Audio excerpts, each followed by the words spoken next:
అందరికీ నమస్కారం అండి. ఈరోజు మనం ఈ వీడియోలో కన్యా రాశి వారి యొక్క జాతకం గురించి తెలుసుకుందాం.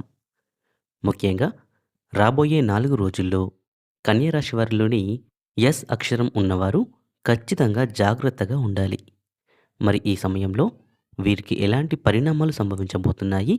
వీరికి కలగబోయే శుభ అశుభాలేంటి అనే వివరాలను ఈ వీడియోలో మనం వివరంగా తెలుసుకుందాం.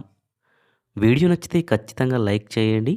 అలాగే మన ఛానల్‌ని కొత్తగా చూస్తున్న వారు వెంటనే సబ్స్క్రైబ్ చేసుకోండి.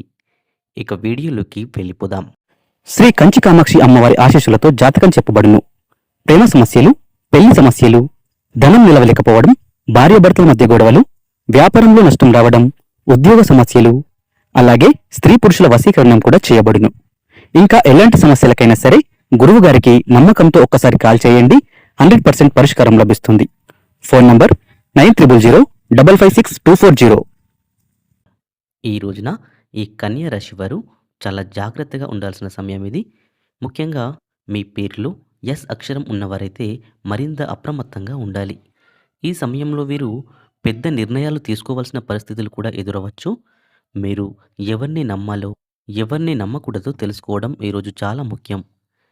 నేను నమ్మిన వాళ్ళు కూడా ఇబ్బంది పెట్టే అవకాశాలున్నాయి. ముఖ్యంగా దగ్గర వాళ్ళతో దూరంగా జరిగే సంఘటనలు కలవరపెట్టొచ్చు. ఆఫీసులో సహచరులతో అపార్థాలు, మాటలు మొదలు చోటు చేసుకోవచ్చు. ముఖ్యంగా ఎస్ అక్షరంతో మొదలయ్యే పేరున్న వ్యక్తులు మిమ్మల్ని ఏదో ఒక పనిలో ఇరికించే అవకాశం ఉంది. వారికి సూటిగా ఎదురు చెప్పడమే మంచిది. ఇవాళ అనుకోని ఖర్చులు మీకు తప్పవు. ఒక చిన్న పొరపాటు పెద్ద నష్టానికే దారితీయవచ్చు. సంతకం చేయడం, ఒప్పందాలపై సంతకం చేయడం వంటివి తప్పించుకోవడం మీకు మంచిది. జీవిత భాగస్వామితో అనవసర విభేదాలు, అభిప్రాయ భేదాలు రావచ్చు. ఇక ఎస్ అక్షరంతో పేరు మొదలయ్యేవారు ప్రేమ జీవితం లేదా వ్యక్తిగత విషయాల్లో జోక్యం చేసుకునే అవకాశం ఉంది. వారిపై పూర్తి నమ్మకం పెడితే మీరు దెబ్బతినే అవకాశం కూడా ఉంటుంది.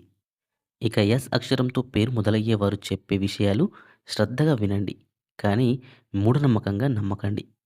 మీరు పెట్టేటటువంటి ప్రతి సంతకానికి కూడా ముందు 2 సార్లు ఆలోచించండి. ఇక మీ వ్యక్తిగత విషయాలు పంచుకోవడంలో జాగ్రత్త అనేది వహించండి. ఓం నమో నారాయణ అనే మంత్రాన్ని 11 సార్లు జపించండి. ఎరుపు రంగు వస్తువును దానం చేయడం మీకు చాలా మంచిది. ఇక ఇది పరీక్షించే రోజు. నమ్మిన వల్లే తొడగొట్టే అవకాశం ఉంటుంది. అలాంటి సందర్భాల్లో ఆత్మస్థైర్యంతో వ్యవహరించండి. హఠాత్ నిర్ణయాలు తీసుకోకండి.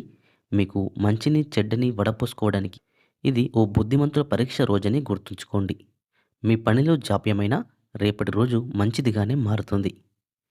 ఇక ఈ సమయంలో ఈ రాశివారు మీ యొక్క ప్రతికూల ఫలితాలు అనుకూలంగా మార్చుకునేందుకు ఖచ్చితంగా మీరు లక్ష్మీ సహస్రనామ పారాయణం పఠించండి.